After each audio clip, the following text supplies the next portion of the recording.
Good evening. This is the English news from Tvri, bringing you the latest news and information around the world. I'm Syahnaz. And I'm Isnomo. In tonight's news, the U.S. State Department advised its citizens to delay unimportant visits to Indonesia due to the country's security condition. But first, here are the headlines.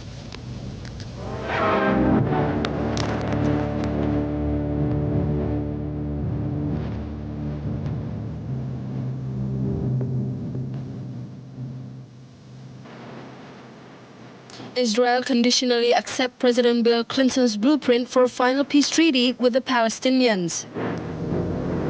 New Delhi expresses concern over rumors spread about the alleged anti-Nepal remarks made by an Indian movie star.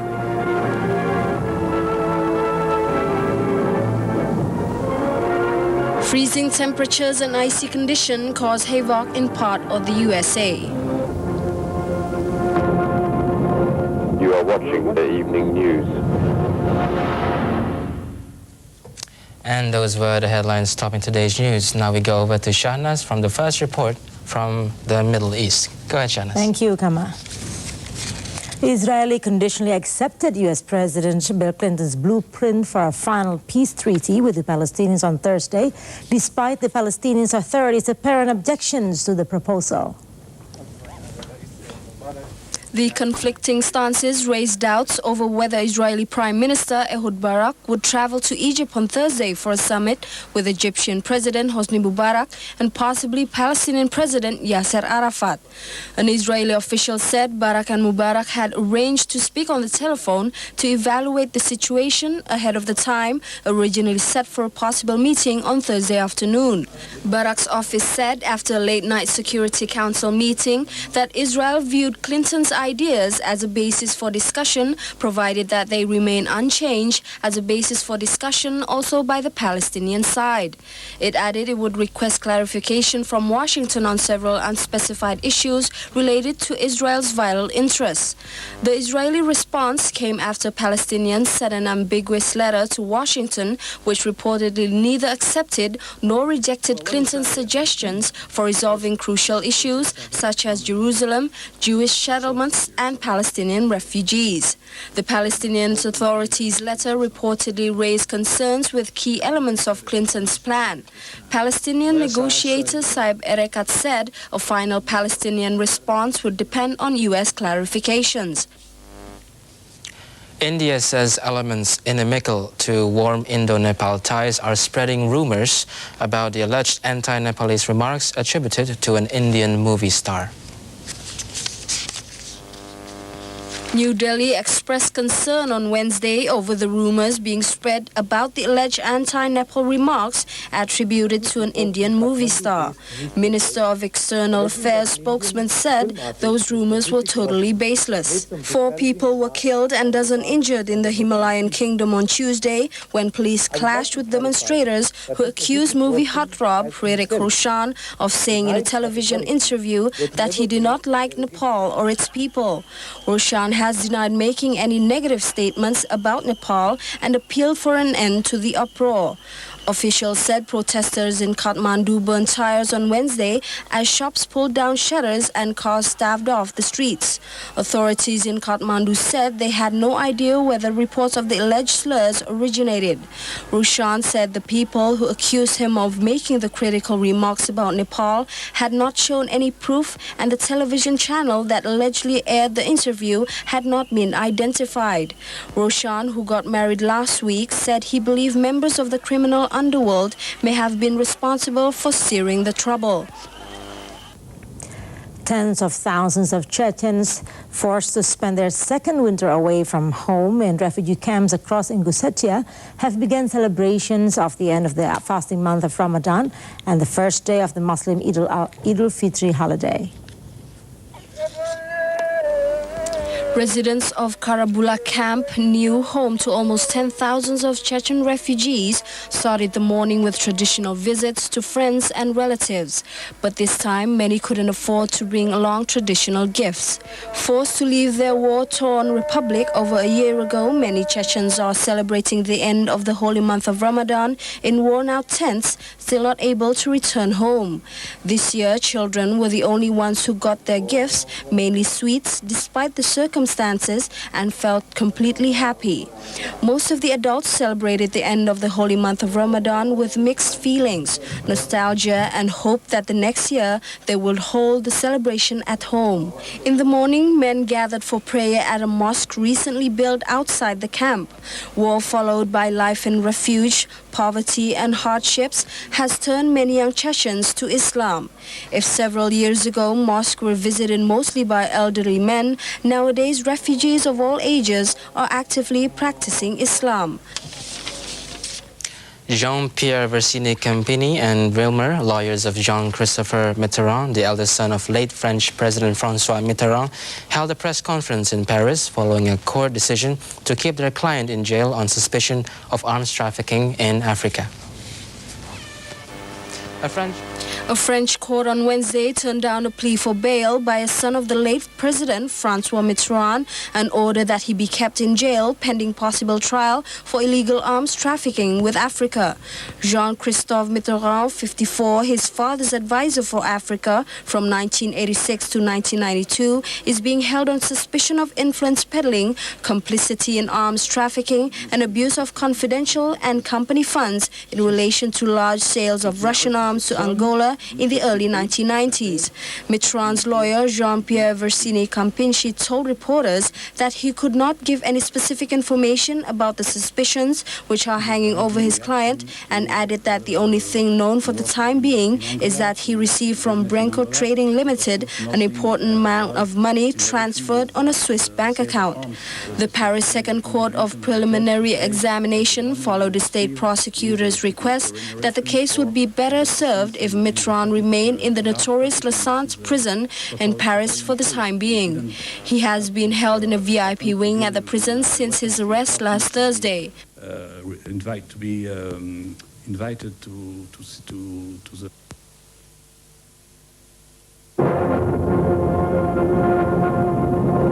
You are watching the evening news. The U.S. State Department, in an official announcement from Washington, D.C., has advised citizens to delay any non-important visits to Indonesia, especially to Aceh, Maluku, Irian Jaya, and East Nusa Tenggara.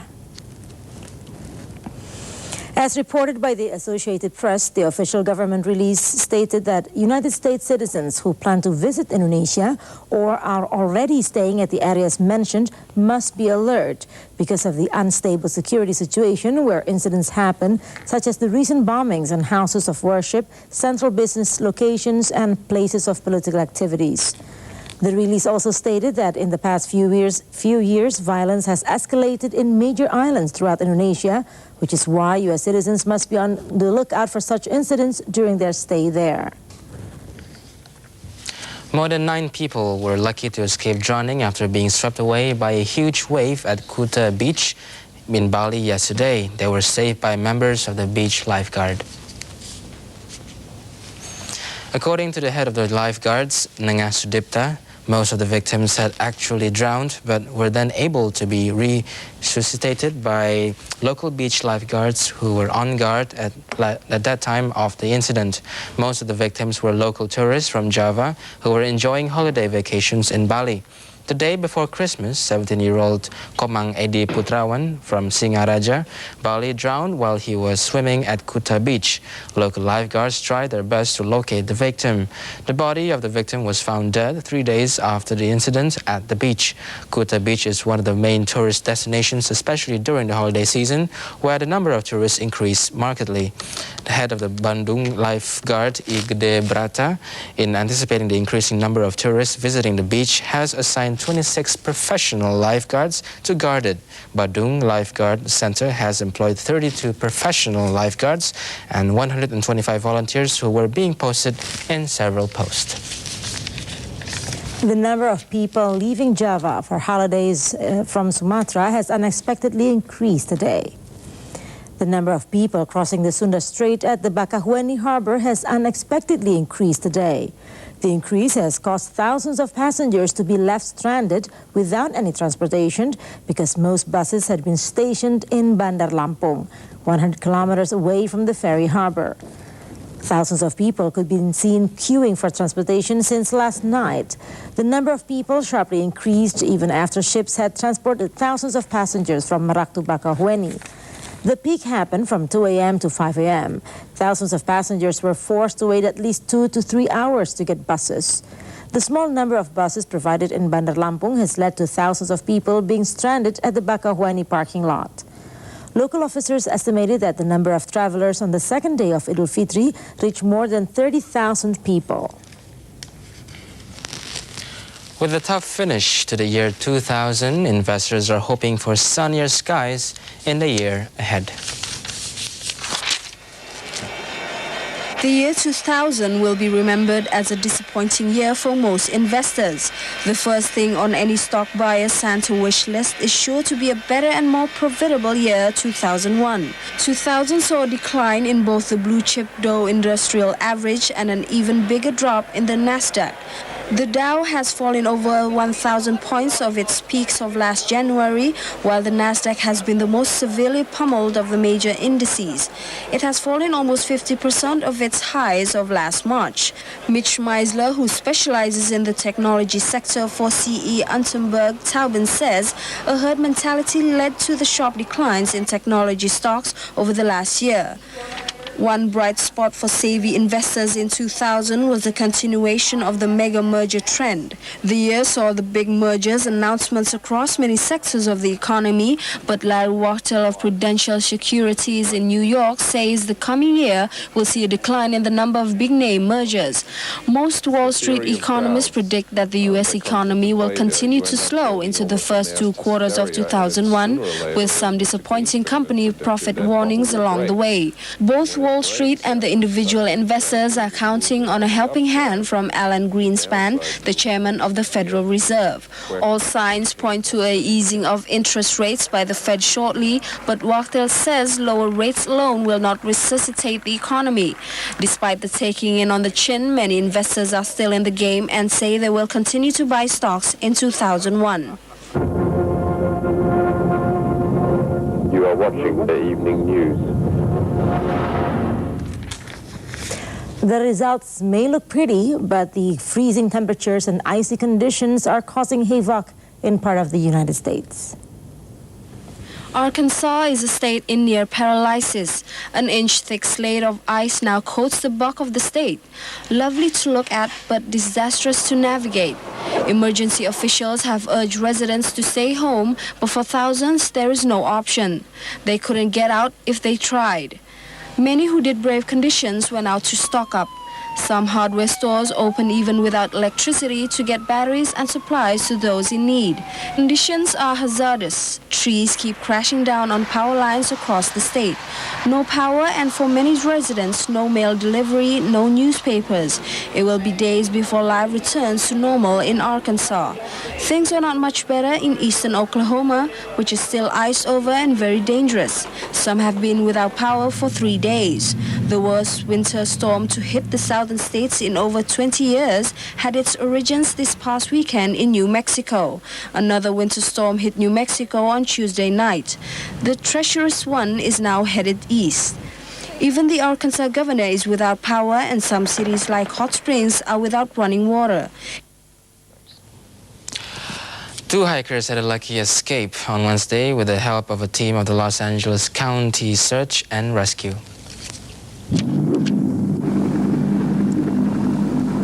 The team was flown in to recover the men after receiving a call from another hiker who had seen them perch on a cliff faced near Altadena with no way out. The hikers had apparently strayed from a trail in a mountainous area and became stranded. The first man was rescued from his precarious position without much difficulty, but conditions took a turn for the worse as the rescuers tried to airlift the second hiker to safety. A rock on the ledge gave way, and the emergency workers fell more than 3 meters, dragging the stranded men with him. Luckily, the rescuer managed to get a firm hold of the hiker as the helicopter winged the two away from the cliff face. Dangling and spinning, the rescuers and the hiker were eventually airlifted to higher ground. Perch on pieces of floating ice, experts and tradesmen are braving below freezing temperatures to build a winter wonderland in northeast China. The city of Harbin is gearing up to open its annual Ice and Snow World Festival on the banks of the Songhua River. The city of Harbin is transformed into a gleaming winter playground from December to February as neon light ice replicas of Tibet's Potala Palace and the Egyptian pyramids spring up in its main parks. It takes a workforce of 5,000 about a month to complete the annual transformation of Shaolin and Stalin parks. All of the ice blocks used in the construction are cut out of the Songhua River, which freezes every year at the end of December. Once the ice is over 30 centimeters thick, workers begin the hard task of cutting out blocks of ice to cart to the construction sites. Wang Min, a worker who has cut ice blocks out of the river for 4 years running, says it's dangerous work. Workers like Wang Min make a pittance. 20 workers share 1 yuan per ice block that they cut from the river. If they are lucky, each worker may end the day with 30 yuan. The scale of the festival is immense. Workers carve some 70,000 cubic meters of ice and 150,000 cubic meters of ice into spectacular exhibits. The festival strives for an international flavor. The sculptures range from the L'Arc de Triomphe in Paris to traditional Chinese goblets. The colorful festival officially opens on New Year's Eve and continues until February 28th. 2 rare koalas have been stolen from the San Francisco Zoo, and officials said on Wednesday they feared the animals would not survive long. Zoo workers discovered the animals missing from the zoo's koala crossing exhibit on Wednesday morning. Police are investigating the incident but have no immediate leads. Zoo officials expressed concern that the missing koalas, aged 7 and 15, would fare poorly without specialized care. Koalas subsist primarily on fresh eucalyptus leaves and would weaken quickly if given the wrong diet. Once haunted nearly to extinction for its thick fur, the koala now lives in eucalyptus forests in eastern Australia, where it is protected by strict law. Art imitates life down to the last freckle in the atelier of Japanese sculptor Toru Matsuzaki, who makes life-size, lifelike wax using posts of boiling wax, false teeth, and real human hair. Rows and rows of heads of famous figures sit on Matsuzaki's workshop table, waiting for features to be added on to make them complete. The artist then painstakingly carves out every wrinkle and has clothes sewn onto the stiff with figures. Matsuzaki, in his mid-50s, has nearly 1,000 wax figures so far of men, women, and children of all ages. He says the most difficult part about making his world look alive is the age factor. Matsuzaki's figures can be found in museums in Japan as well as Asia. His works look so real they are used in violent scenes in movies as doubles for actors. He is currently working on a collection of wax figures of the Japanese imperial family, which will be put on display in a museum in Western Japan.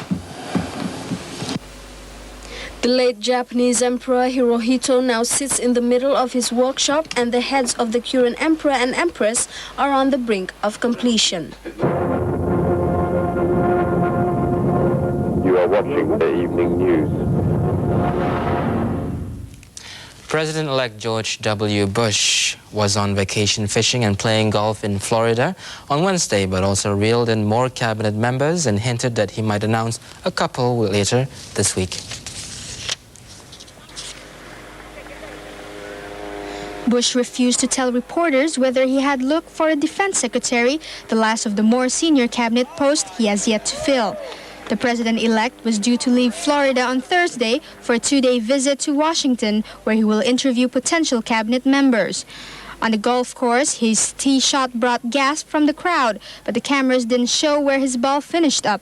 Republican sources said Bush was close to naming Wisconsin's Governor Tommy Thompson to his cabinet, most likely as head of the Health and Human Service Department, although Thompson himself had expressed a preference for the Department of Transportation post. Swedish maxi Nicorette broke free of Australian rival Wild Things and opened a lead of about 10 nautical miles in the Sydney-Hobart race on Thursday, as heavy weather forced more retirements. Nicorette was plunging through rough seas and strong southwesterly winds of 25 to 30 knots Thursday after crossing most of Bass Strait between the Australian mainland and the southern island state of Tasmania. Race officials said gale and strong wind warnings had been dropped when wind strength fell from above 35 knots. Rough seas of between 3 and 5 meters had also eased, but heavy weather was still forecast for the rest of this 330 nautical mile race down Australia's southeast coast. Extreme cold and snow are still likely. At an early position report on Thursday, the green-hulled Nicorette was about 200 nautical miles from the finish. It was expected to finish early on Friday, well outside the record of 1 day 19 hours 48 minutes and 2 seconds set last year by Danish-Australian boat Nokia. Nicorette skipper Ingvald, a former round-the-world competitor, said conditions on Wednesday were rough, although not as bad as those in the storm-swept 1998 Sydney-Hobart, in which 6 sailors died. A heavy new keel was fitted on Nicorette before the race to help the boat cope with the heavy Bass Strait conditions. Ingvald also built a crew of experienced America's Cup, Admiral's Cup and round-the-world sailors in his bid for first Hobart title. Nicorette and Wild Thing at 25 meters, the biggest boat in the fleet, took over the lead on Wednesday after the retirement of 3 race favorites, early leader Shockwave Australian Maxi Brindabella and downwind flyer Xena. Latrell Sprewell and Alan Houston combined for over half of New York's points in an 89-82 triumph over the Washington Wizards. Sprewell scored 25 points and Houston added 23 points in the Knicks' second straight win. The Washington Wizards were looking to improve on their 5-23 record when they played host to the New York Knicks Wednesday. The home side got off to a fast start, taking a 12-5 advantage on Albert Booth's layup in the lane. But the Knicks tied the score on 13 following a jump shot by Allen Houston. New York opened the lead to 4 points when Chris Childs converted a 3-pointer as the first quarter buzzer sounded. In the second quarter, the Knicks increased their lead to 11 points after Houston made another highly contested jump shot. But the Wizards trimmed the deficit to 6 after Felipe Lopez snatched a loose ball and forwarded it to Chris Whitney, who converted a high-arcing jump shot off the backboard. The Knicks led 47-43 at halftime. New York reclaimed a 10-point lead in the third quarter after Larry Johnson made his second 3-pointer of the game, this time from the right corner. The Wizards pulled within 6, but Latrell Sprewell's acrobatic two-handed layup gave the Knicks a 68-58 lead. Washington pressed throughout the fourth quarter, but would never set closer than 5 points. Sprewell ended any chance of a Wizards comeback after he converted a slam dunk following a steal by Houston. And that concludes today's edition of TVRI News. Make sure to join us again tomorrow for more information and headlines only on TVRI. I'm Isnomo. And I'm Syahnaz. Thank you for watching us and good night.